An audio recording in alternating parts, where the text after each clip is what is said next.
Charlie চ্যাপলিনের the great ডিক্টেটরের ঐতিহাসিক ভাষণ?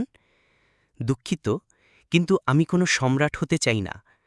কোনোভাবেই এটা আমার উদ্দেশ্য নয়। আমি কাউকে শাসন করতে চাই না, কাউকে দখল করতে চাই না। আমি চাই মানুষকে সাহায্য করতে, সবাইকে, যদি সম্ভব হয়, জাতি, ধর্ম, গোত্র, বর্ণ নির্বিশেষে সবাইকে ভালোবাসতে চাই। আমরা সবাই একে অপরকে সাহায্য করতে পারি। মানুষের মন প্রকৃতি সেটাই বলে। একে অপরের সুখের মাধ্যমে আমরা বাঁচতে চাই, একে অপরের কষ্ট দিয়ে নয়। কাউকে ঘৃণা করতে চাই না, অবজ্ঞা করতে চাই না। এই পৃথিবী আমাদের সবার জন্য যথেষ্ট বড়।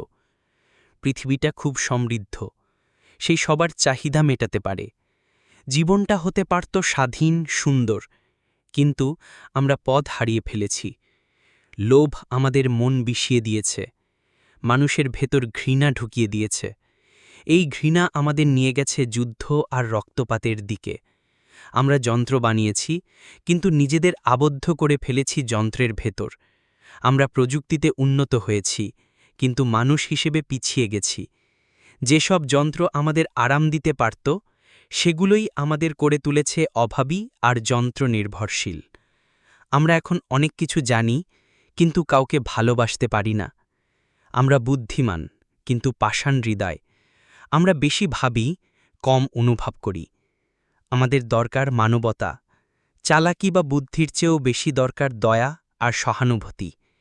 এসব ছাড়া জীবন হবে হিংস্র, সব কিছু হারিয়ে যাবে। আজকে আমাদের কাছে রয়েছে বিমান, রেডিও, যেগুলো আমাদের এক করেছে, কাছাকাছি এনেছে। এই প্রযুক্তিগুলো মানুষের মঙ্গল চায়। এরা চায় আমরা সবাই এক হই, ভ্রাতৃত্বের বন্ধনে বাঁধা পড়ি। এখনও এই মুহূর্তে আমার কণ্ঠ পৌঁছে যাচ্ছে লাখ লাখ মানুষের কানে, বিশ্বজুড়ে যারা কষ্টে আছে, হতাশ হয়ে পড়েছে। পুরুষ, নারী আর শিশুরা, যারা এক নিষ্ঠুর ব্যবস্থার শিকার, যেখানে মানুষকে নির্যাতন করা হয়, জেলে পোড়া হয় তাদের নির্দোষ হওয়ার পরেও। তোমাদের বলছি, হতাশ হইও না। এই কষ্ট একদিন শেষ হবে। এই নিষ্ঠুর মানুষগুলো একসময় হেরে যাবে, তাদের ক্ষমতা ধ্বংস হয়ে যাবে, তাদের করা অন্যায়, ঘৃণা, অত্যাচার একদিন শেষ হবে। যে মানুষরা মানুষকে ঘৃণা করে, যে লালসা দিয়ে মানুষকে যুদ্ধের দিকে ঠেলে দেয়, তারা মরবে। মানুষ আবার স্বাধীন হবে। সৈনিক ভাইয়েরা, তোমাদের বলছি, নিজেরা অত্যাচারীদের সাহায্যকারী হয়েও না। তারা তোমাদের শোষণ করে, তোমাদের জীবন নিয়ন্ত্রণ করে, তোমাদের বলে কি চিন্তা করতে হবে, কি অনুভব করতে হবে। তোমাদের চালিয়ে নিয়ে যায়, ব্যবহার করে, তোমাদের বানিয়ে ফেলে মেশিনের মতো। তোমরা মানুষ, তোমরা মেশিন নও। তোমাদের ভেতরে লোভাব আছে, তোমাদের ঘৃণা করার দরকার নেই। মানুষের হৃদয়ে ভালোবাসা আছে। মানবতা একে অপরের পাশে দাঁড়াতে শেখায়, তাই জীবনটা সুন্দর। আমরা চাই সবার সমান অধিকার, একটা এমন ব্যবস্থা যেখানে মানুষ স্বাধীনভাবে বাঁচতে পারে, চাকরি পায়, সুখী হয়, নিরাপদে থাকে।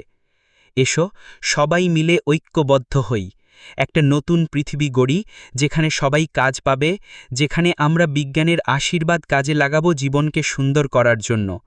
এসো একত্র হই, একটা নতুন যুগ শুরু করি, যেখানে লোভ, ঘৃণা, হিংসতা থাকবে না, থাকবে শুধু মানবতা, ভালোবাসা, ভ্রাতৃত্ব।